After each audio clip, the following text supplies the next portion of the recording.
pour le lancement de la saison NFL. Touchdown et Tartiflette, c'est votre émission hebdomadaire où nos analystes décortiquent joyeusement l'actualité de la NFL. Notre équipe d'experts internationaux et francophones se retrouve pour t'offrir un regard unique sur une sélection de matchs et aborder les sujets bouillants de la NFL. Pour retrouver tous les pronos de tous les matchs, c'est sur notre site prononfl.com où tu peux jouer avec nous et le reste de la communauté francophone. Et d'ailleurs, félicitations à Greg qui est notre champion cette année. Je crois que c'est sa première victoire depuis qu'il fait ça. C'est ça depuis longtemps. C'est pas comme les gens comme. C'est pas comme Olivier ou moi qui avons déjà plusieurs victoires à notre actif. Bref. Tout ça pour dire, voilà, puisque tu es là, pense à liker la vidéo, t'abonner à la chaîne et nous laisser un petit coucou en commentaire. Nos experts, on en parlait tout de suite. Greg, c'est donc c'est la petite star montante de M6. Hein.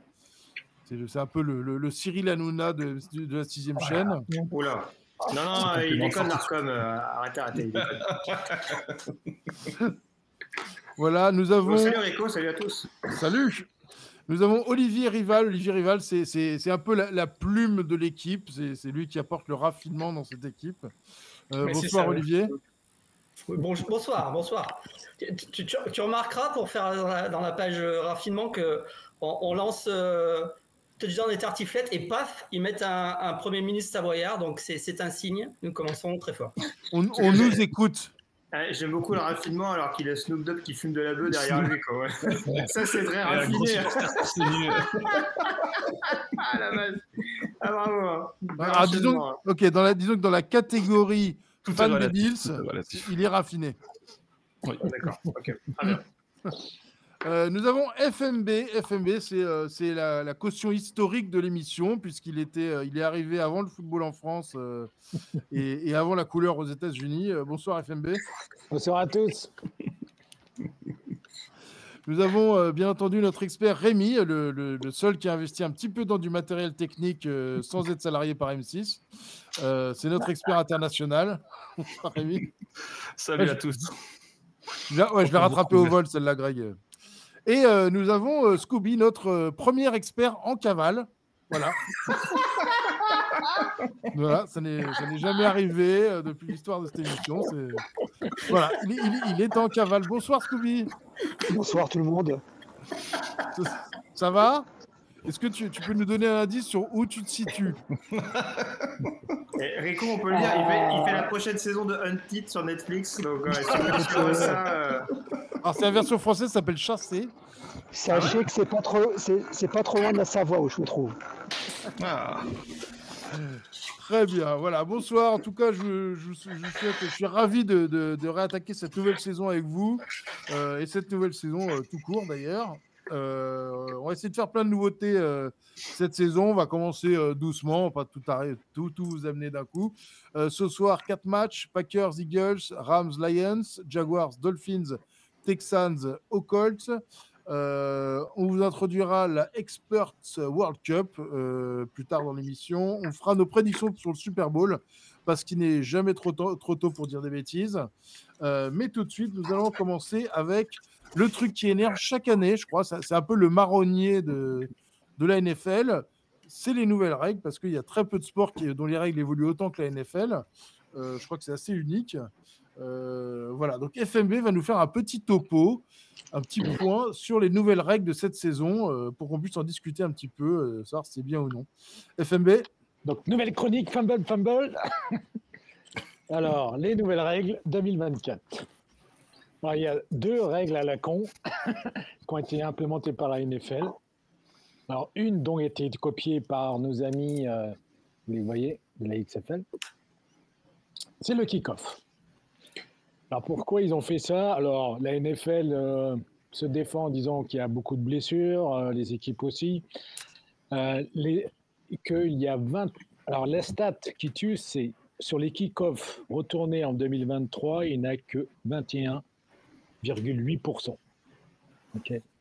Alors, la NFL se dit, ouais, c'est un succès en pré-saison, 70% des kick-offs ont été retournés. OK, mais le format est complètement différent. Et là où c'est complètement biaisé, c'est que si on prend tous les matchs de pré-saison d'avant, donc où le kick-off était normal, on était à plus de 63% de kick-off retournés. Ce qui est normal parce qu'en pré-saison, comme vous le savez, il y a beaucoup de joueurs qui, c'est là où ils font leur place, c'est sur les kick-offs. Donc, ils doivent se montrer. Alors, pourquoi la règle? Alors, pour ceux qui n'ont pas suivi, c'est une copie, un copier-coller de la XFL où les joueurs, en fait, vous le voyez le schéma derrière moi, s'alignent en fait comme en scrimmage.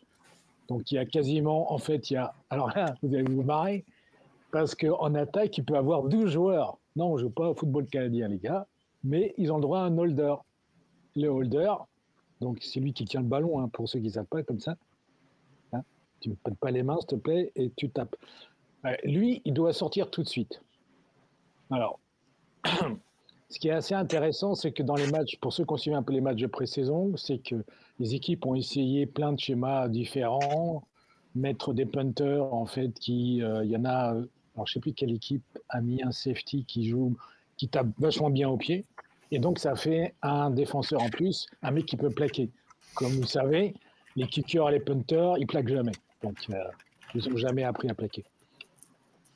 Donc voilà, c'est un format. Alors le format, pour bien stipuler, pour éviter les touchbacks. Donc les touchbacks, c'est-à-dire quand le ballon il rentre dans la end zone. Et alors là, c'est une grosse différence, c'est quand le ballon avant arrivait dans la end zone, c'était un touchback.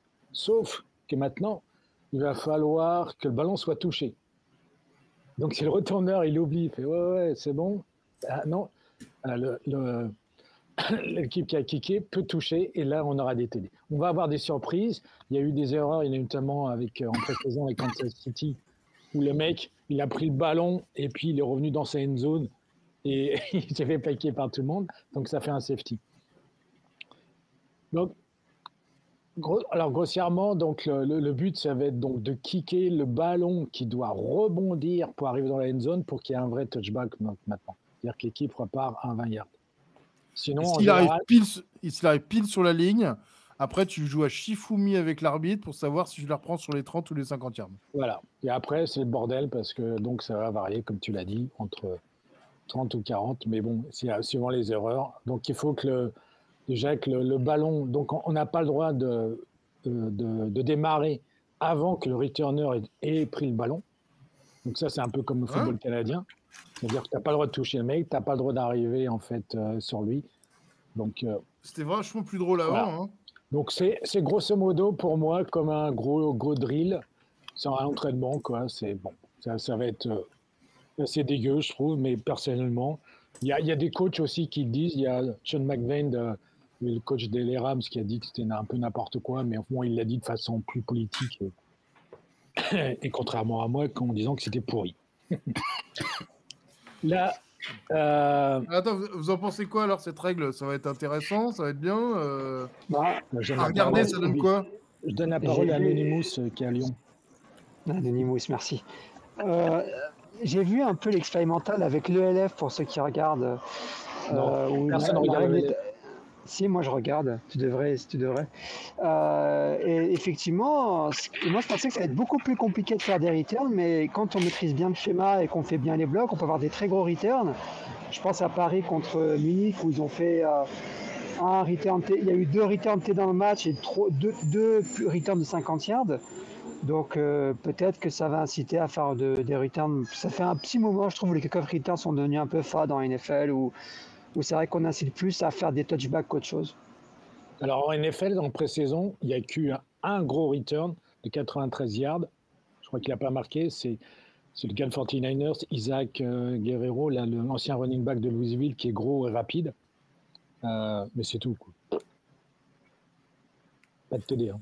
Ok. Quelqu'un d'autre veut s'exprimer sur les retours? Je suis pas aussi négatif que toi, François, parce que je pense que il y avait plus rien, il y avait plus de retour en NFL quasi. Donc on donne une chance à ce qu'il y a à nouveau des retours. Alors après, comment ça va se passer dans la réalité? J'ai plutôt l'impression que ça va ressembler ça va ressembler à un jeu de running back. Où le joueur il va essayer désespérément d'aller dépasser la ligne de touchback, étant donné que les joueurs vont partir arrêter. Le contact va se faire aux alentours de la ligne des touchbacks vers les 25. Donc ça va revenir à avoir un jeu de running back pour commencer un drive.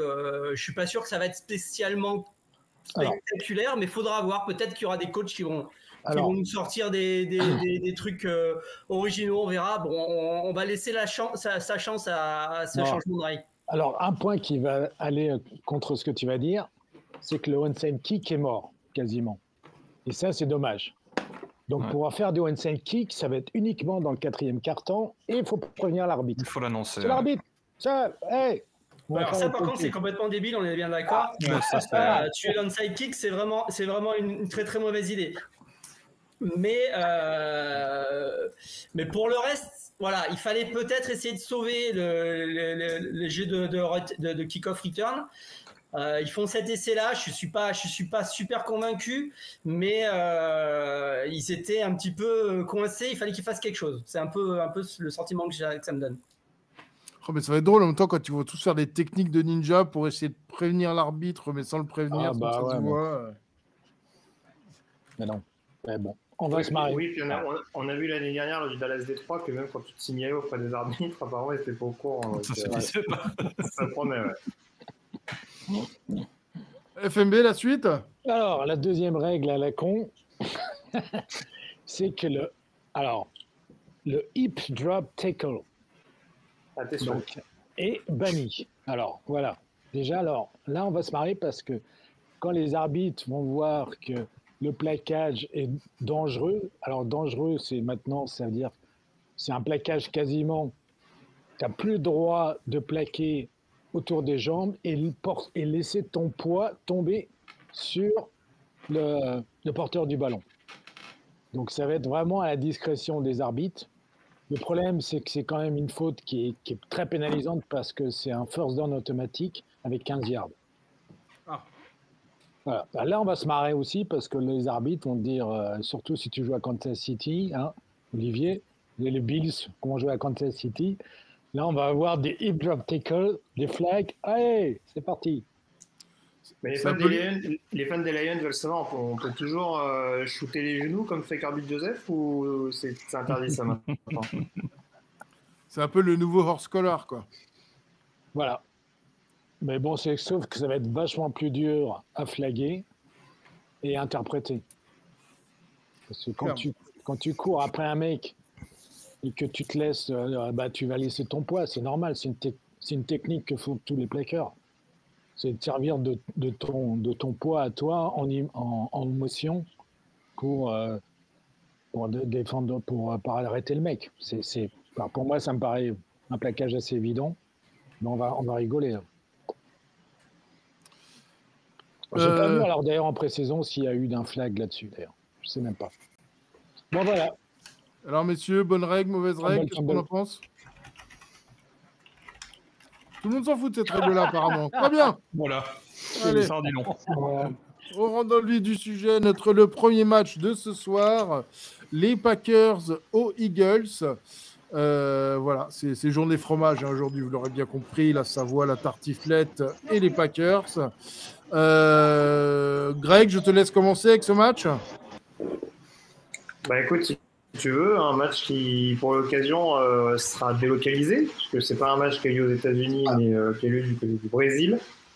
Je crois d'ailleurs dans la nuit de vendredi à samedi, si je ne m'abuse, ça sera avancé de quelques heures par rapport aux autres. Et c'est vrai que c'est une très grande curiosité parce que forcément on a laissé deux franchises sur des dynamiques totalement différentes par rapport au visage qu'elles avaient globalement affiché en 2023.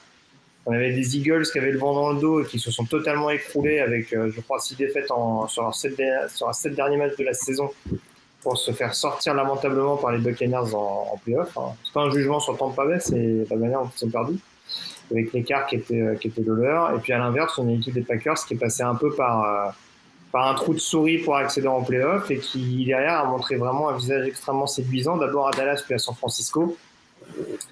Donc c'est un match qui était censé se disputer à Philadelphie et qui donc, comme on l'a dit, est exceptionnellement délocalisé. Donc du coup, ça nivelle un petit peu à mon sens l'écart. Non pas qu'il était monstrueux à mes yeux, mais en tout cas, j'aurais sans doute largement donné une chance aux Eagles sur cette partie-là. Maintenant, c'est vrai que je suis quand même amené à douter un petit peu sur cette rencontre. parce qu'on a une défense des Eagles notamment qui rassure pas totalement du côté des squads de linebacker. On sait que par exemple le jeu au sol du côté de Green Bay va être extrêmement important. En tout cas, il l'a longtemps été avec Aaron Jones et je ne suis pas convaincu malgré les soucis de blessure, notamment d'Edgy Dillon, que ça va changer avec Josh Jacobs désormais en tant que titulaire numéro 1. On sait qu'il y a beaucoup de menaces aériennes malgré tout du côté des Packers pour désormais alimenter Jordan Love. On devrait avoir le retour en plus à 100%. On lui souhaite en tout cas de Christian Watson, lui qui a manqué beaucoup de rencontres la saison dernière. Donc c'est vrai qu'à côté de ça, je vous le dis, je suis quand même très intrigué à l'idée de voir un petit peu ce que vont proposer ces Eagles, qui vont principalement miser sur un nouveau coaching staff et sur l'arrivée de Saquon Barkley, bien entendu, qu'il ne faut pas passer sous silence, surtout que je parle du run-stop des Eagles, mais je pense que celui des Packers aurait également des choses à dire. Ils n'ont pas été épargnés par les blessures pendant la période de la pré-saison, avec notamment et Jalen Cooper et Quay Walker, qui ont manqué pas mal d'entraînement et qui sont clairement pas, à mon sens, à 100% à l'heure actuelle.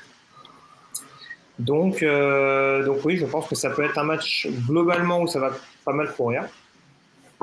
Même si je pense qu'encore une fois, dans le domaine aérien, les Eagles sont peut-être pas forcément maladroits. On rappelle que sur le papier, il y a l'entour d'Eric Stokes de blessure, le cornerback des Packers, mais qui fait des saisons assez courtes depuis son arrivée en NFL, donc on ne sait pas trop combien de temps il pourra tenir, et surtout s'il sera capable notamment de tenir en respect Devonta Smith, qui devrait être son adversaire face à lui. Et de l'autre côté, derrière Alexander, on reste un petit peu sur notre fin. Cette dernière bonne saison, ça va peut-être remonter à 2021, 2022, peut-être de bêtises. Et on en attend un petit peu plus, où là, pour le coup, il aura Skelton et Jay Brown. Donc voilà, il y a des possibilités offensives des deux côtés. Je pense qu'il y aura des points. Je pense, par rapport à ce que je disais tout à l'heure, que ça va également beaucoup courir. Je donnerais quand même je sais plus ce que j'ai mis sur les pronos, parce que j'ai longtemps hésité, mon cher Ricard. Tu as mis les Eagles. J'ai mis les Eagles, tu vois, j'étais pas loin de dire les Packers. Mais bon, Ouais. je vais quand même dire les Eagles, on va dire d'un point. Allez, parce que je pense que ça va être extrêmement accroché, extrêmement disputé. Il y a des points forts des deux côtés, des points faibles des deux côtés. Mais voilà, je suis très curieux de voir ce que vont proposer les Eagles, si vraiment les soucis en interne vont être résolus, avec le départ de cadres importants comme Jason Kelce et Fletcher Cox notamment, face à cette équipe jeune et insouciante des Packers, et qui a changé de coordinateur défensif d'ailleurs au passage, ça je ne l'ai pas dit. Donc pas mal de curiosité à suivre dans cette rencontre, et je pense pas mal de points justement par rapport à ces adaptations défensives nécessaires des deux côtés. Voilà, vous l'avez entendu, Greg pourrait changer d'avis, donc surveillez prononfl.com jusqu'à vendredi soir. Rémi, un mot à dire ? C'est un match vachement intéressant. C'est vrai que c'est aussi c'est cool de voir un match au Brésil. Je pense que l'ambiance va être plutôt terrible de ce côté-là. Au niveau de la rencontre, premier match de la saison, on a deux équipes qui, comme l'a dit Greg, ont alterné le bon et le moins bon l'an dernier, mais qui sont quand même deux sérieux candidats aux playoffs. J'ai tendance à donner mon petit avantage aux Eagles sur celui-là, mais je pense qu'on aura un match extrêmement serré. C'est peut-être bien le match le plus intéressant de cette première semaine, selon moi. Scooby ? Ouais, c'est vrai que c'est un match très intéressant. Moi, je dirais les Eagles ont quand même eu l'avantage de... Alors, ils ont perdu quand même quelques joueurs clés en défense, mais ils ont réussi à en gagner quelques-uns. Je pense à, malheureusement, je le dis avec une grande tristesse, Bryce.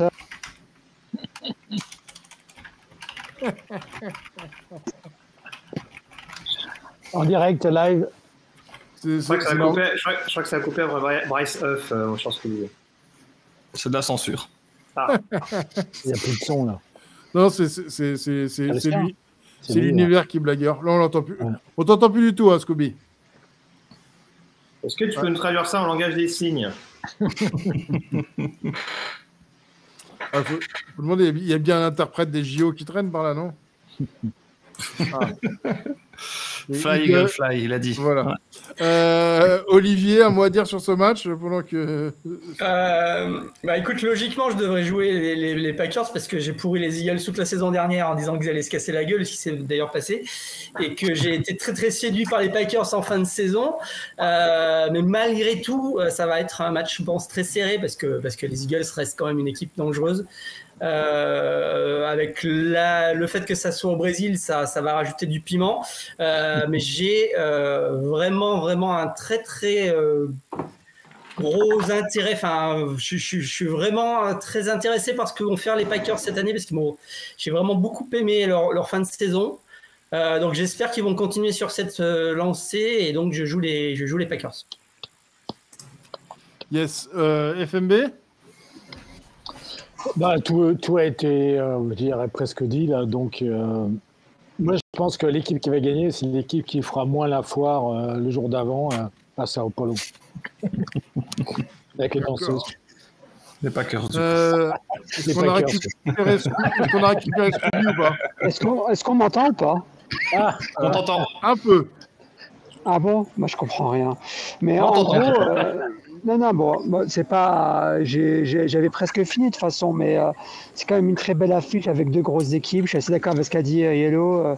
On a deux équipes qui reprennent bien le jeu au sol. Saquon qui va aux Eagles, Josh Jacobs aux Packers. Maintenant, je vois un petit avantage sur la défense des Eagles par rapport à celle des Packers. Ok. Merci beaucoup, messieurs.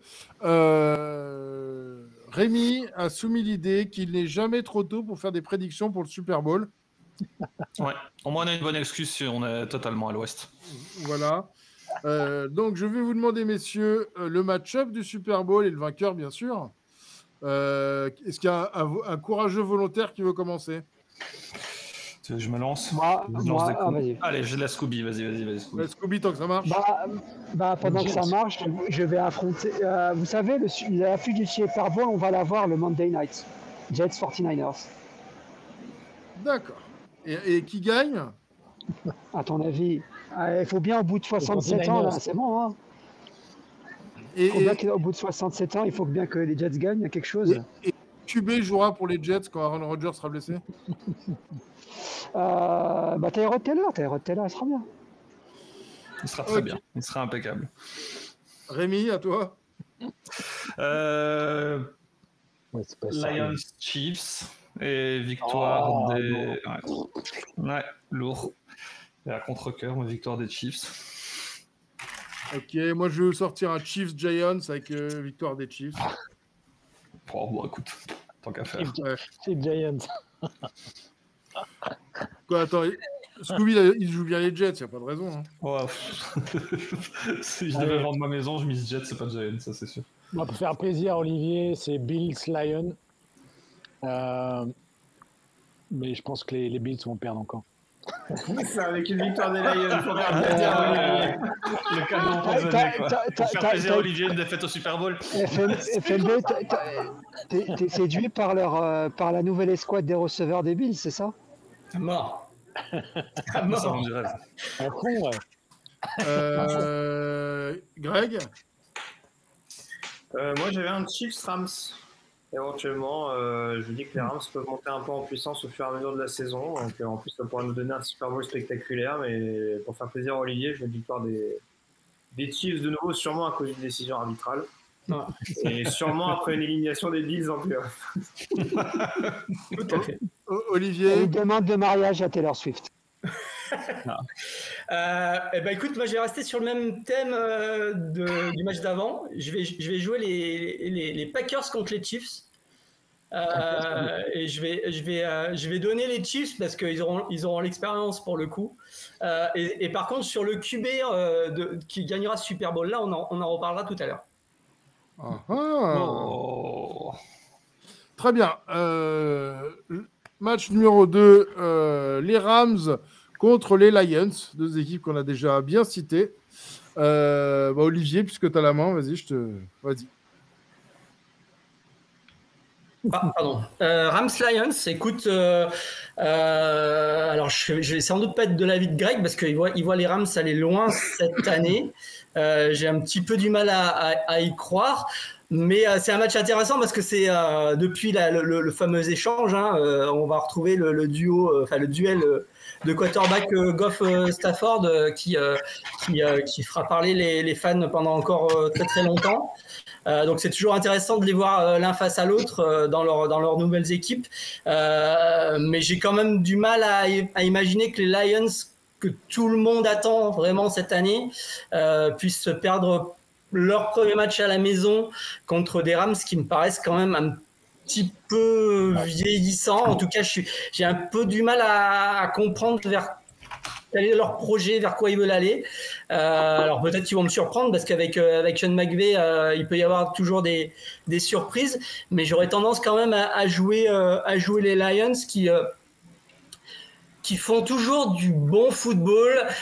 C'est pas toujours régulier, mais quand ça tourne, c'est quand même toujours assez sympa à voir.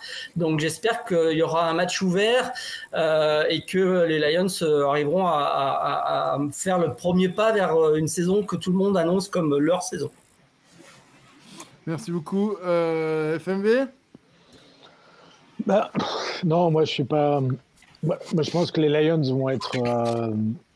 Pour moi, ils vont gagner assez large, pas facilement, mais je vois pas les Rams les embêter. Pour la simple raison que c'est qu'en défense, c'est pas ça. Je dirais surtout là, avec le départ d'Aaron Donald, à mon avis, ça va laisser un gros vide. Et puis quand même, c'est vrai que les Rams sont quand même. Alors côté offensif, c'est ça où ils sont. Ils ont des super receveurs là. Ils ont le profondeur de receveurs qui est assez exceptionnel. Un peu comme les Miami Dolphins. Mais Stafford, quand même, il commence à vieillir. Donc, est-ce qu'il va pouvoir durer toute la saison? J'ai un peu de doute. Et puis, son remplaçant qui vient de Georgia aussi, Bennett, je ne sais pas s'il est vraiment NFL ready encore. Donc, moi, j'ai des doutes sur la longévité des Rams. Mais donc, et je pense qu'ils vont commencer par une défaite. Scooby? Moi, je pense que ça va être un match plus intéressant. Enfin, je suis plus de l'avis d'Olivier que de FMB qui dit que ça va être un peu une branlée, visiblement. Non, pas une branlée, mais... Je pense que Sean McVay est un très bon coach. Il m'a surpris l'an dernier que malgré certaines difficultés, bon, il y avait Puka Nacua qui s'est révélé, mais qu'il a réussi à emmener l'équipe en play-off. Franchement, je trouve que les Rams, Sean McVay, pour moi, c'est un des tout meilleurs. Moi, j'ai hâte d'un titre personnel, mais je pense pas qu'il y a beaucoup joué, de voir un peu Blake Corum, le running back de Michigan, que j'ai trouvé exceptionnel à Michigan.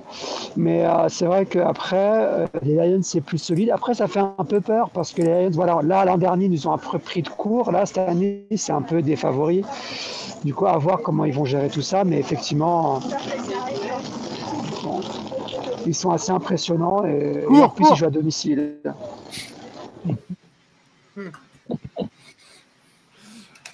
Oh, il est parti. Rémi? Ah, j'ai fini. Il est parti courir. Bah ouais, tout a été plus ou moins dit. Je suis assez d'accord avec Scooby. Je pense que les Lions, avec FMB, je pense que les Lions sont quand même un gros cran au-dessus. Merci. Et, alors le score, effectivement, je vois peut-être pas une victoire, un score fluff, parce que je pense que cette attaque des Rams est malgré tout capable d'aller enquiller les points, parce qu'offensivement, ça reste armé, ça reste spectaculaire, mais malgré tout, il y a des petits manquements, je pense notamment au niveau des lignes. Et dans la protection de Stafford, ça pourrait, à mon avis, se jouer là. On parle du retour de blessure d'Avenstein qui revient après une longue blessure. Est-ce qu'il sera 100%? Est-ce qu'il sera titulaire? Je ne sais pas. La suspension d'Alaric Jackson également. Donc ça fait quand même quelques éléments qui peuvent poser problème. On sait que les Lions sont capables d'aller mettre une pression sur le quarterback adverse. C'est là que ça devrait se jouer parce qu'on devrait avoir deux attaques qui roulent assez bien. Mais il y aura plus de régularité pour moi, notamment au niveau du running game du côté de Détroit. Greg? Oui, d'accord, en très grande partie avec ce que vient de dire Rémi. C'est vrai que la clé forcément va se trouver sur les lignes et je vois pas autant les Rams peut-être en difficulté sur la ligne défensive par rapport à ce que tu dis tout à l'heure. Oui, en effet, on donne des parties et c'est non négligeable, mais c'est vrai qu'il y a quand même eu un renouvellement pas inintéressant, mais c'est clairement pas le point fort défensif de cette équipe-là. Je pense que il y a quand même moyen, même face à une telle ligne offensive, de poser des problèmes du côté des Rams. Donc je pense en effet que ce sera un peu plus accroché. Après, oui, il risque de peut-être manquer quelque chose. Je vous le disais tout à l'heure, hein, pour moi, je vois les Rams potentiellement au Super Bowl et dans le cadre d'une montée en puissance, justement, avec le développement de certains joueurs. Je pense notamment aux 2 rookies de Florida State. On a vu Kobe Turner, par exemple, monter en puissance l'année dernière. Ce serait pas forcément ultra étonnant de voir Evers et Fiski bien figurer cette saison dans cette défense new look et assez jeune des Rams. On rappelle qu'ils ont aussi laissé partir Ernest Jones il y a très peu de temps, un linebacker titulaire du côté de Tennessee de mémoire. Donc je pense qu'ils se disaient qu'il y avait en effet de la profondeur derrière, notamment avec Reader et Roseboom, mais c'est vrai qu'au moment de se déplacer à Détroit, qui va beaucoup mettre l'emphase sur du jeu au sol, le moment est peut-être pas idyllique. Donc oui, en effet, ça devrait tourner en faveur de Détroit, comme le pensent beaucoup de mes confrères.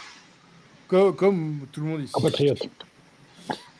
Troisième match de la soirée, les Jaguars aux Dolphins. Allez, on va laisser FMB se lâcher. Hein, mais il faut que ça tienne plusieurs semaines. C'est le match de la semaine. Non, mais je ne sais même pas qui a choisi ce match-là parce que bon, je vois pas. Comme d'habitude, comment est-ce qu'on choisit les matchs?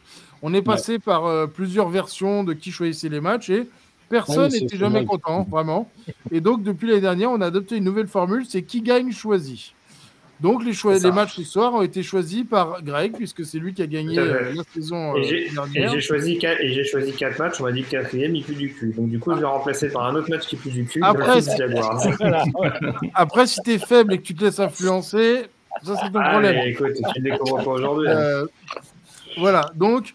et l'expert qui fera le meilleur score la semaine prochaine choisira les matchs de la semaine prochaine, tout simplement.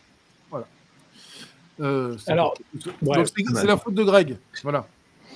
En théorie, c'est un match où les Dolphins devraient le remporter, peut-être pas facilement, mais moins d'un TD d'avance et un TD plus un field goal d'avance. Mais on ne sait jamais parce que d'une saison à une autre, on ne sait pas ce qui se passe. Là, toutes les grosses stars des Dolphins sont quasiment pas jouées en pré-saison ou voire très peu. Tua, on dit qu'il s'améliore, mais bon, je l'ai vu sur un drive, ok, c'est pas. Il n'y a rien d'impressionnant. J'espère pour lui qu'il va rester sain et pas se blesser parce que derrière, c'est catastrophique. Alors que du côté quand même des Jaguars, il y a Mac Jones qui est arrivé, le copain Rémi, donc il y a quand même, même si Lawrence se blesse, il y a Mac Jones, et contrairement à ce que pense Rémi, pour moi Mac Jones c'est un bon QB. Il y a fort bien sûr qu'il grandisse, mais c'est un match. Alors, il y a le copain d'Olivier, Josh Allen, de vrai, qui est du côté de la défense des Jaguars, qui est toujours assez impressionnant. Il ne s'appelle plus Josh Allen, il a changé de nom. Il a changé de nom, ouais. J'ai vu, ouais. Mais je ne sais plus justement son nom. Il a pris le nom de sa mère, je crois. Heinz Allen, ouais. Et lui, il est toujours impressionnant côté défensif, donc ça va. Voilà, mais bon. Petite victoire des Dolphins, c'est tout ce que je vois, moi. Je passe le ballon à... Vas-y, passe le ballon. Je vais T'as un peu trop bien parlé de Mac Jones, donc je suis pas très content. Mais non, blague à part, je pense que oui, les Dolphins sont mieux armés, notamment offensivement. C'est vrai que Tua n'est peut-être pas la superstar que certains ont espéré il y a quelques années, mais malgré tout, avec les armes qu'il a autour de lui, c'est quand même compliqué de perdre face à une équipe de Jacksonville qui, pour moi, a peut-être laissé passer sa chance. Est-ce que c'est déjà la dernière année de Trevor Lawrence en tant que titulaire? Je ne sais pas, mais il commence à griller un peu sa carte, là où j'en attendais beaucoup de lui, où je me suis dit il faudra du temps. il faudra du temps. Là, ça commence à faire un peu beaucoup. J'ai l'impression que cette année, c'est sa dernière chance et j'ai pas l'impression que ça va changer à ce niveau-là. Donc, de mon côté, j'imagine une saison assez moyenne, voire mauvaise du côté des Jaguars, qui pourrait éventuellement profiter d'un calendrier qui, je pense, est assez favorable. Mais je pense que Miami est mieux armé pour aller taquiner quelques équipes du côté de cette conférence. Et dans un match comme celui-là, Miami doit l'emporter relativement facilement. Scooby ? Bah, moi, j'ai quand même un peu, comment dire, je vais un peu aller dans le vent et aller dans les Dolphins, mais je crois pas que ça va être aussi facile que ça. Malgré le départ de Ridley du côté des Jacksonville Jaguars, l'arrivée de Brian Thomas et de grand ami d'Olivier, Gabe Davis, ça va renforcer un peu les receveurs. Moi, j'ai un peu de doute sur excusez-moi, j'avais noté son nom, sur Anthony Weaver, le nouveau coordinateur des Dolphins.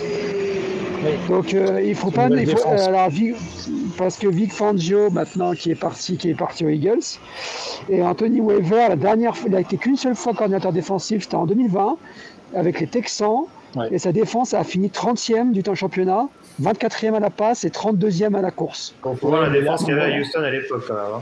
Non, mais là, à mon avis, il a fait un bon boulot. En pré-saison, j'ai vu la défense, elle tient la route. Il y a la profondeur. Non, mais je préfère souligner aussi les choses parce que je pense qu'en moi, je crois en. Fangio. Tu vas voir. Je crois pas. Il n'y a pas beaucoup de gens qui sont meilleurs que Vic dans le monde. Mais au-delà de ça, j'allais dire surtout que moi, je crois beaucoup en Duke. Je pense que c'est un des tout meilleurs. On sous-estime beaucoup. Il avait fait un énorme travail aux Eagles où il a ramené des équipes. Il a failli gagner un match de playoff avec Josh McCown. Et voilà, donc moi, quand même, c'est vrai que les Dolphins, globalement, ils ont un meilleur roster, mais attention aux Jaguars, un peu réarmés en attaque, ça peut être intéressant. Ouais, ça va être un match pourri. Olivier ?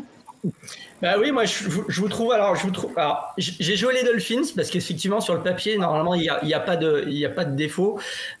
Toi, Il ou Waddle, voilà, une équipe qui tourne et qui devrait être là pour les playoffs, etc. Mais je vous trouve assez sévère avec Lawrence parce que je trouve que en saison dernière, il a commencé à montrer quand même, il a fait quelques matchs intéressants et puis, comme l'a dit Scooby, il a un petit peu plus de cibles cette année. Il a Thomas là, qui arrive de LSU qui peut être vraiment un excellent receveur NFL. Gabe Davis que je connais bien du côté de Buffalo amène un jeu vertical qui pourrait peut-être faire progresser cette attaque. Et puis comme dit Scooby, moi je trouve que Doug Peterson est un excellent coach. Il a toujours des défenses qui sont toujours très très affûtés et très très bien préparés pour l'adversaire du jour. Donc ça va être un match potentiellement plus serré qu'on pourrait l'imaginer, même si je pense que les Dolphins vont s'en tirer, mais je me méfie toujours des Jaguars parce que même si sur le papier ça n'a pas l'air non plus toujours faramineusement prodigieux, Pedersen arrive à en tirer toujours des choses intéressantes et à rester dans les matchs, même quand il doit les perdre. Merci beaucoup Olivier. Greg, est-ce que tu veux rajouter quelque chose ? Alors, je partage le bémol d'Olivier dans le sens où, en effet, c'est sûr que si on regarde notamment tout ce qui s'est passé l'année dernière, offensivement, Miami, c'est quand même une équipe qui est très difficile à suivre. Et il y aura du boulot là-dessus. Maintenant, justement, moi, ce qui m'intrigue tout particulièrement, c'est le nouveau visage de cette défense des Jaguars. Parce qu'on parle beaucoup, forcément, du nouveau coordinateur défensif de Miami, Anthony Weaver. On s'arrête un petit peu moins sur le nouveau coordinateur défensif des Jaguars, Ryan Nielsen, que j'ai pu suivre un petit peu l'année dernière du côté d'Atlanta, qui, sans vouloir faire injure à Calais Campbell et Bud Dupree, avec 3 bouts de ficelle, a quand même réussi à générer un peu de pass rush du côté des Falcons. Donc, moi, je me dis que le gros point faible de cette attaque de Miami, c'est la ligne offensive. Et ça date pas d'aujourd'hui. Donc, je me dis, en effet, cette équipe des Dolphins est capable de prendre feu sur certaines séquences. Maintenant, sur l'ensemble d'un match, est-ce qu'on va laisser justement la capacité à Mike McDaniel et son attaque de pouvoir justement avoir suffisamment de temps pour lancer ? On sait que la clé, c'est vraiment...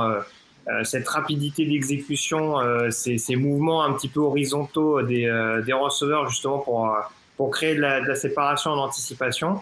Je suis curieux de voir comment on peut contrer ça si on arrive à le faire du côté des Jaguars. principalement dans le domaine aérien, c'est sûr que un joueur comme Tyson Campbell, à qui on promet un bel avenir, on voit qu'il est quand même beaucoup en difficulté quand il faut défendre en homme à homme. Donc face à Tyreek Hill, ça fait un petit peu peur d'emblée. Mais je me dis qu'en effet, s'il y a bien une équipe et un coordinateur qui peut perturber cette alchimie-là, surtout face à une équipe qui pose pas mal de points d'interrogation sur la ligne offensive, et je parle pas que des tackles, parce que aujourd'hui les titulaires sur le poste de garde à Miami, c'est qui? C'est Robert Jones, c'est Lester Cotton. Pour moi, je trouve que ça fait un peu léger sur le papier, mais je pense qu'ils ont moyen de se faire un petit peu secouer par cette équipe des Jaguars. Et je donnerais quand même l'ascendant à Miami, mais je pense que ça va être un match extrêmement accroché de bout en bout. Et juste un point que j'ai aussi remarqué, c'est, alors je ne sais pas si tu confirmeras François, mais j'ai l'impression qu'il y a aussi pas mal d'incertitudes et de blessés du côté de la défense des Dolphins. Alors ça peut peut-être être un point à surveiller. Ouais, il y a toujours, comment il s'appelle, Joanne Phillips qui malheureusement qui n'a pas joué du tout en pré-saison. Chubb, il est out normalement, et je ne sais plus, il y en a un autre. Il y a ton pote Poyer aussi qui est un peu en vrac. Donc merci. Merci les Bills. Il ne nous fera pas toute la saison, Poyer. Ça fait 5 ans qu'il n'a pas fait une saison complète. C'est ça, vous prenez un mec de 34 ans qui ne joue pas toutes les saisons et après vous et Ramsey aussi. Voilà, donc bon. Donc c'est pour ça que je dis que ce sera un match assez pourri parce que ça risque d'avoir pas mal de télé en fait. Merci beaucoup, messieurs. Nouveauté cette année, c'est la Experts Cup. La Experts Cup, qu'est-ce que c'est ? Ce sont des petits paris d'experts entre nous qui vont filer au fil de la saison et qui vont permettre aux experts de gagner des points pour gagner la Experts Cup. Voilà, tout simplement. Plus d'explications au fil de la saison. Pour commencer, en semaine 1, je vais vous demander tout simplement quel sera le premier QB, la première équipe à perdre un QB. Perdre un QB, ça veut dire qu'il est indisposé pour au moins un match. Pas celui dans lequel il est dans écarté ou indisposé, ça peut être, il peut se faire expulser, ça marche aussi. Gastro. Et donc voilà. Donc du Brésil, c'est quelle équipe et en bonus, c'est en quelle semaine est-ce que ça arrivera. Mais c'est surtout quelle équipe, c'est la première question. Moi, je choisis les Jets en week 3. Voilà. C'est vrai que les Jets, c'est plus catastrophique parce que tu enlèves Aaron Rodgers. Chaque année, il nous dit ils vont gagner le Super Bowl, mais il faut qu'Aaron Rodgers soit en forme. Et je pense qu'il va se blesser, mais au premier match à domicile. Parce que c'est tellement plus Jets, quoi. Scooby, une réponse peut-être? Sur ce que vient de dire FMB, c'est moi, les vannes venant d'une équipe qui a tous ses joueurs et qui va en play-off, mais qui a gagné aucun match de play-off depuis 20 ans presque. Mais c'est parce qu'on aime bien les Bills, il faut les laisser gagner. Fallait les laisser perdre contre d'autres surtout. Moi je ne pense, enfin là je blague pas et moi j'ai deux qui me font un peu peur parce qu'il y en a un, c'est plus parce qu'il va courir pour sa vie, c'est Bryce Young à côté de Carolina. Ah oui, lui. Donc c'est toujours un peu ça qui me fait un peu flipper. Il est mal barré. Et je sais pas pourquoi. Alors du côté des Steelers aussi. Est-ce qu'il n'y aura pas un scénario où Russell Wilson va se blesser pour laisser la place à Justin Fields? Mais Russell Wilson, il ne fera pas la saison. Mais alors là, Scooby, il faut que tu en choisisses un, en fait, et que tu te dis dans quelle semaine ça va se passer. Voilà, oui, la semaine, j'en sais rien, moi. Rien à foutre. Non, alors, je veux dire Steelers week 4. Ok. Rémi? Ouais, j'hésite entre deux. Mon cœur balance, mais je vais quand même aller vers la pire ligne offensive de la ligue. Je pense que c'est les Patriots cette année. Et de toute façon, on s'accroche à un Jacoby Brissett sans conviction, plus pour épargner Drake May. Tu vas appeler Mac Jones. Tu vas faire appeler Mac Jones. Il est bon, Rémi. Il va nous pronostiquer Jacoby Brissett parce qu'il espère tellement que Drake May va jouer. Là, on a ce que tu souhaitais, Rémi. Il y a les Jets. Les Jets, ils ont fait la spéciale où il y en a un linebacker qui a mis un coup de poing à son coéquipier qui a permis à Fitzpatrick de starter. Hein. Ouais. C'est vrai, bah, tu vois, tout arrive. Ça pourrait arriver. Non, mais je pense que c'est bien que. Tout arrive au Jets. En début de saison, parce que la ligne offensive est vraiment catastrophique. Je me dis qu'il faut le temps de la régler. Donc, si Jacoby Brissett peut prendre un petit peu sur sa gueule pendant 5 semaines, histoire de régler un petit peu tout ça, et puis d'arriver en semaine 6 pour éventuellement, à tout hasard, voir Drake May à Londres, je ne sais pas. Je ne serais pas contre. Si pas, j'avais aussi les Commanders parce que j'ai l'impression que Daniel ne sera pas le mieux protégé. Il devra s'exposer aussi parce qu'il va devoir courir pas mal. Et donc, je me dis que c'est peut-être vers celui-là que je me dirigerai objectivement. Greg, en quelle semaine, pardon Allez, je vais dire Daniel sans semaine 5. Greg? Alors écoute, moi je n'aime pas pronostiquer sur ce genre de choses. Je ne souhaite pas du malheur à tous les quarterbacks. Attends, laisse-moi finir il peut être mis au repos, hein. Il peut être mis au repos, il peut être écarté, il peut être remplacé. Du coup, je laisserai le karma s'en charger et je pronostique sur une blessure de Deshaun Watson out saison dès la week 1. Voilà. C'est ce que Merde. Quelle équipe? C'est ce que j'allais dire. Comment ça, quelle équipe? Les Browns. Les Browns. Tu fais aucun des Quoi? Et celui-là, il n'est pas Houston. Hein, il pas Houston. Alors, Greg, Deshaun Watson à Clemson. Hein. Greg, il m'a enlevé le... Alors moi, je veux dire, Deshaun Watson, il ne va pas se blesser. Il va laisser sa main dans la masseuse. Et... il va faire une favre. En quelle semaine ça va se produire, FMB? Semaine 3. Et Olivier? Alors moi j'ai vu dans ma boule de cristal que Pat Mahomes se faisait les croisés ce soir contre Baltimore. C'est dégueulasse. Mais attention, il y a une deuxième lame, c'est que les Chiefs gagnent quand même le Super Bowl avec Carson Wentz. Carson Wentz, MVP du Super Bowl. J'ai vu un mec à vélo sur la caméra de Scooby, je crois que c'était lui. J'ai eu peur. Excuse-moi, Olivier. Non, mais en fait, il y avait une merde de chien devant. Je voulais dire que c'était de la merde ce qu'a dit Olivier, mais ça n'a pas marché. Je vous rappelle qu'il y a aussi des points bonus si vous attrapez Scooby. Bref, merci beaucoup, messieurs. On va voir combien de temps on a à continuer ce petit jeu. Et bien entendu, on ne souhaite personne de blessé. C'est pas du tout le souhait. C'est juste que ça nous fait tellement rire. Mais c'est la faute d'Aaron Rodgers, ça. Non, ça te fait rire, toi, Rico. Ça nous fait pas rire, non. Pardon, toi, ça te fait pas rire en public, pardon. Allez. Dernier match de la soirée, les Texans contre les Colts. Quelqu'un veut le prendre, celui-là? Je me sacrifie. Allez, en fait, comment dire, c'est le match-up pas très intéressant, mais c'est quand même pas mal de voir les Texans. Moi, j'ai hâte de voir un peu. C'est vraiment devenu l'équipe en vogue.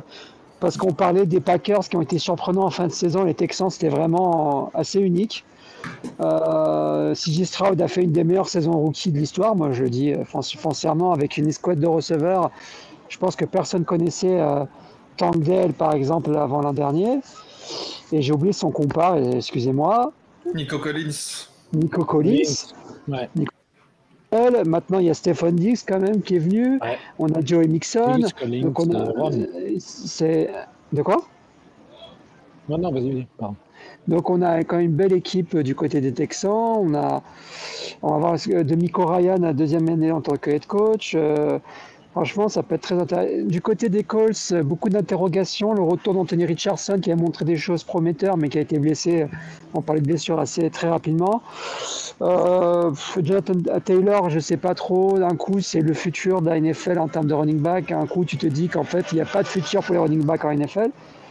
Mais voilà, c'est un peu beaucoup de points d'interrogation. À voir aussi, c'est un peu un match-up de la division, donc c'est toujours assez serré. Mais voilà, moi j'ai plus hâte de voir l'attaque des Texans en place que foncièrement le match en lui-même. Merci beaucoup, Scooby. Rémi?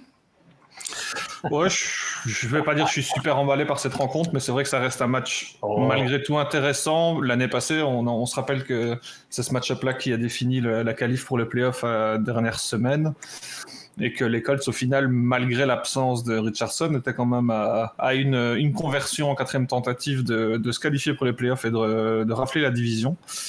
Donc ça reste un match intéressant. Je n'ai pas sauté réellement dans le train de la hype de Houston parce que c'est vrai qu'ils ont fait une super saison.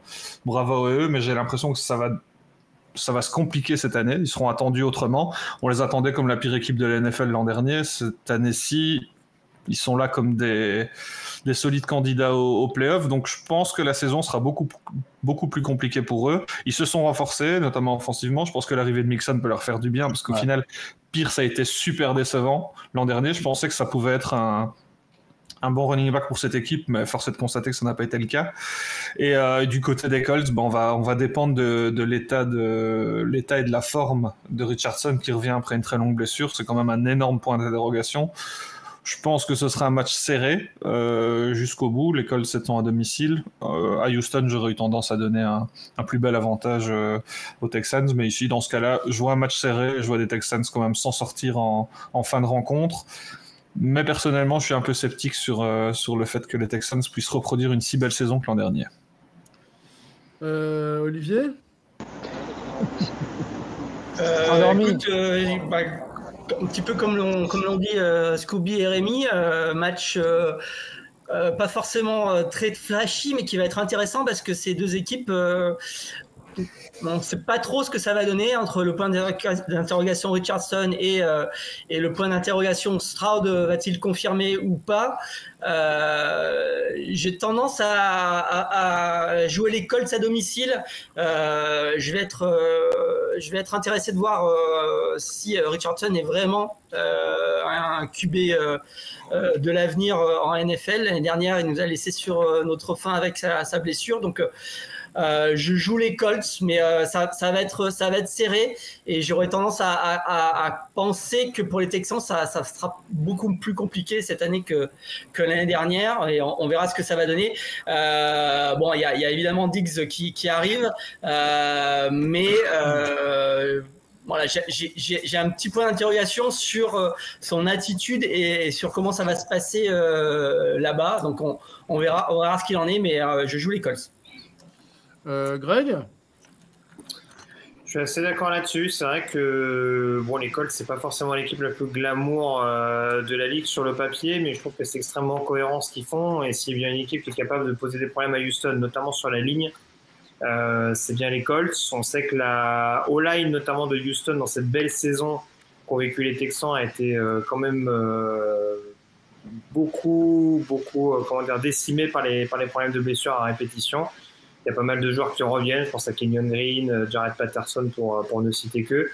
Et c'est vrai que c'est peut-être pas le meilleur timing quand tu t'apprêtes à affronter les Colts qui ont quand même pas mal de menaces sur le pass rush en dépit de la blessure longue durée de Samson et Boukham. Donc globalement, je pense que c'est quand même un match-up qui devrait poser problème à Houston et du coup mettre un peu de pression sur CJ Stroud. Le contexte était totalement différent à l'époque, mais il faut bien se rappeler quand même que les Colts était allé s'imposer en deuxième semaine l'année dernière du côté de Houston, alors que pourtant CJ Stroud tournait déjà sur des bons standards offensifs, en tout cas en limitant beaucoup de pertes de balles à ce moment-là.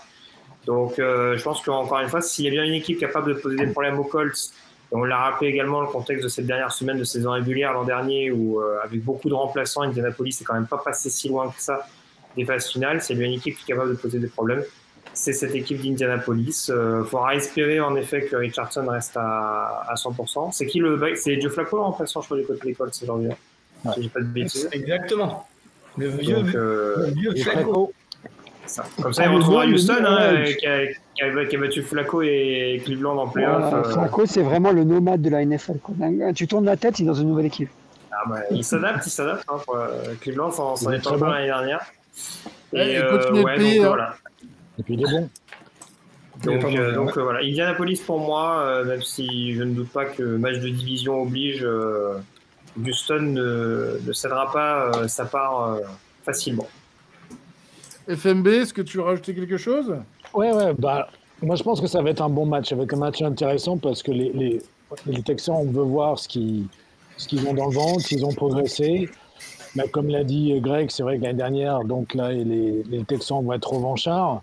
La différence, c'est que l'année dernière, le jeu au sol était catastrophique, comme l'a dit Rémi. Pierce n'était pas là, mais bon, il est toujours là. Pierce, il vient quand même en backup. Il y a Mixon et il y a même Akers qui est là. Donc là, il va pouvoir se reposer un peu. CJ Stroud va pouvoir se reposer un peu son jeu au sol. Donc, enfin, moi, en tout cas, j'espère de voir l'équipe de Houston et puis en pleine progression. Ils ont une super ligne, je pense, qui va faire la différence face à ce match-là. Mais ça risque d'être un super match assez intéressant des deux côtés parce que bon, il y a deux bons QB, deux jeunes futurs grands QB, j'espère, de chaque côté. Voilà. Merci messieurs. Bah, écoutez, c'est tout pour la première de Touchdown et Raclette. Est-ce que vous avez une prédiction générale pour cette saison à faire? Est-ce que vous avez un sentiment, un truc où vous dites, oh là, ça va être une bonne saison, ça pue la gueule, enfin, quelque chose à... Ouais, j'ai un aussi pour cette saison, c'est qu'apparemment, on va changer de titre chaque semaine, parce que c'était pas Touchdown et Tartiflette au début de l'émission. Ah, bah, non, si, c'est pas. On s'habitue. Merci, Greg. Ouais, l'année dernière, on a changé de titre. Est-ce que vous pouvez me confirmer, c'est peut-être que j'ai une connerie, mais ça m'arrive souvent en plus, qu'il y a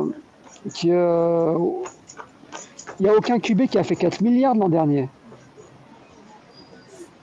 4 milliards Oui, t'en as plein qui ont fait 4 milliards. Oui, 4 000 ou c'est 5 000 ouais. Non, c'est 5 000 la barre haute. Je pense que cette année, aucun va faire plus de 4 500 yards et ça va prouver que la NFL, offensivement, en ce moment, c'est un peu... Voilà. L'an dernier, tu avais premier avec 4 624 yards. Ouais. Je pense qu'on peut arriver à... Non, moins. Du coup, tu lis le fait qu'il n'y ait pas beaucoup de... Enfin, qu'il y ait moins de yards aériens au fait que forcément les attaques sont pas productives. C'est un grand débat, mais je vous inviterai à écouter Tom Brady qui va te parler des fondamentaux qui sont plus ou moins coachés en NFL, malheureusement. Parce qu'il y a des équipes qui font beaucoup en médiocrité. NFL. Parlerais-tu de médiocrité? Non, mais non. Et Tom Brady est partiellement responsable de toutes tes stats qui baissent. Hein. Enfin, son absence. Dans un sens. Je veux dire, les stats de victoire des Dolphins, des Jets et des Bills ont quand même sérieusement augmenté depuis qu'il a quitté la FCS. Hein.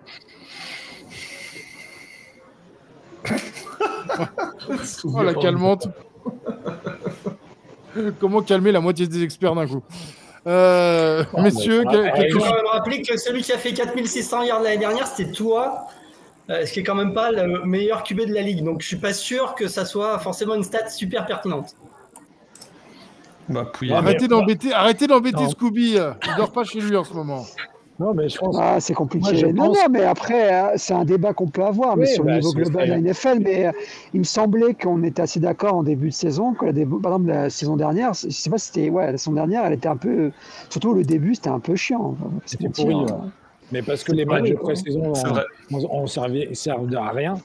Et donc, il faut au moins 2 ou 3 semaines pour que ça démarre.